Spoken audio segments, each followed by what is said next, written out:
법무부가 2017년 폐지 예정이었던 사법시험을 2021년까지 일단 유예한다라고 발표했습니다.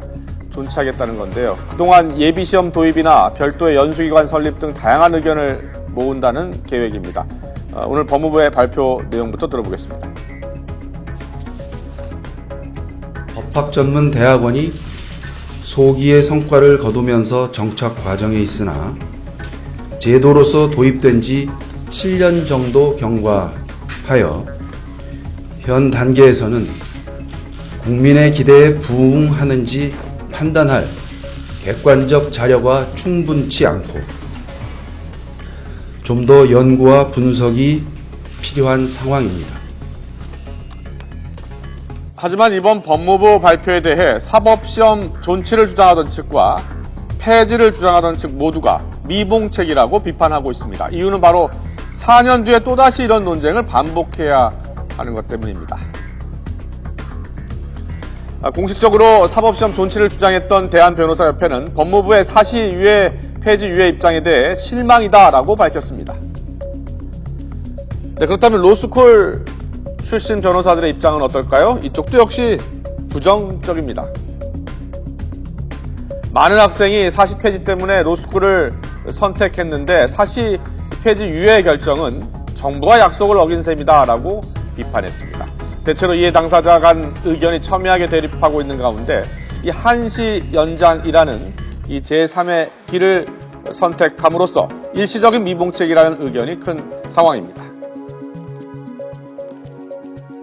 4년이라고 하는 기한을 둔 것이 지금 여러 가지 사회적으로 로스쿨에 대한 문제점이 제기되고 또 법무부 입장에서 보면 당장 이 변호사 시험법을 개정하지 않으면 안 되는 것이 네. 지금 그 성적 비공개했던 것이 이제 위헌 결정 받지 않았습니까? 그래서 네. 어쨌든 내년 변호사 시험을 치를 때까지는 변호사 시험법을 개정을 해야 됩니다. 그래서 여러 가지 필요에 의해서 미봉책으로 좀 한 것이 아닌가.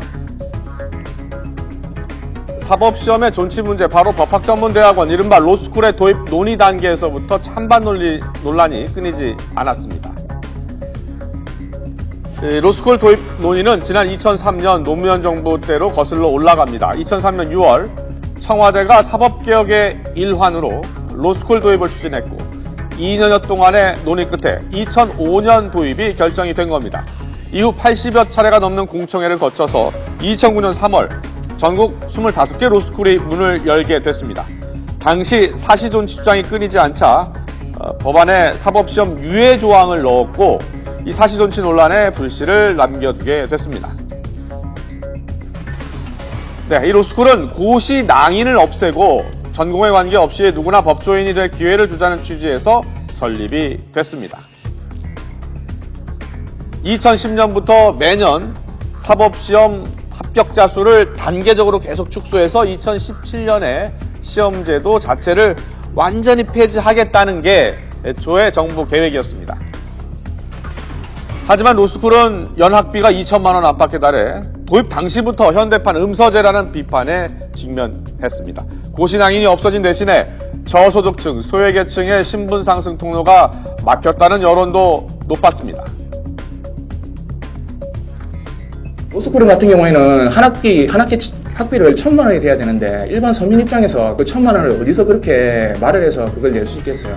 학비만 1,000만 원이라는 뜻이지 결국에는 수험 비용은 따로 들지 않습니까? 사시 같은 경우에는 결국에는 그 학비 부담 없이 자기가 비용을 줄이려면 얼마든지 줄여서 공부를 할 수가 있거든요.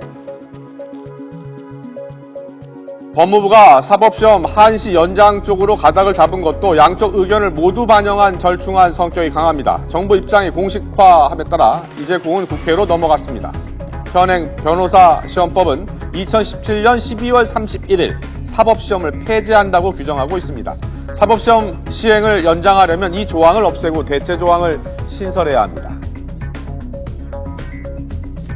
법무부는 사법시험 연장을 발표하면서 사법시험과 유사한 예비시험제도 도입, 또 입학 학사관리, 또 졸업 후 채용 등 로스쿨 제도 전반의 개선 방안 마련, 또 사법시험 존치를 전제로 사법연수원을 대체하는 연수기관 설립, 이처럼 3가지 대안을 제시했습니다.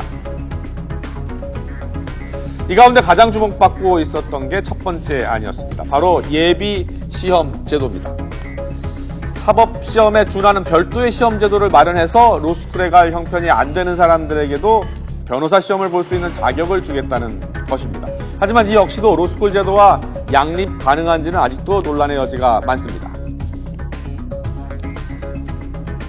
예비시험, 일본식 예비시험이 왜 안 되느냐 하면 그 예비시험을 합격하면 다시 변호사 시험을 봐야 됩니다. 네. 그러면 지금도 우리 그 로스쿨 체제에 그 로스쿨에 들어가는 그 자원들이 보면 사회적으로 여러 가지 이제 뭐 기득권 세력으로 이제 얘기할 수 있고 금수저 논란도 있지 않겠습니까? 그런데 만약에 일본처럼 변호사 시험이 아주 엄격하게 시행이 돼서 그 변호사 시험에 의해서 실력이 검증된다. 그러면 예비 시험을 통해서 법조인이 돼도 괜찮겠습니다만 지금 같은 체제에서는 굉장히 쉽게 변호사가 될 수 있거든요. 그럼 네. 예비 시험을 통해서 막 변호사가 된다 그러면 뭐 이렇게 말씀드리면 못하겠습니다만은 이 인류 변호사와 이류 변호사, 주류 변호사와 비주류 변호사, 소위 로스쿨을 나온 변호사들과 그렇지 못한 변호사, 이렇게 변호사들 사이에 그 구분이 생긴다는 것이죠.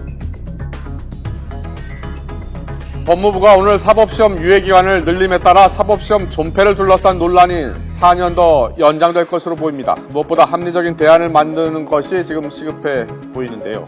사법시험 존폐 문제로 양립된 갈등의 골을 메울 수 있을지 그 대안에 관심이 모아지고 있습니다.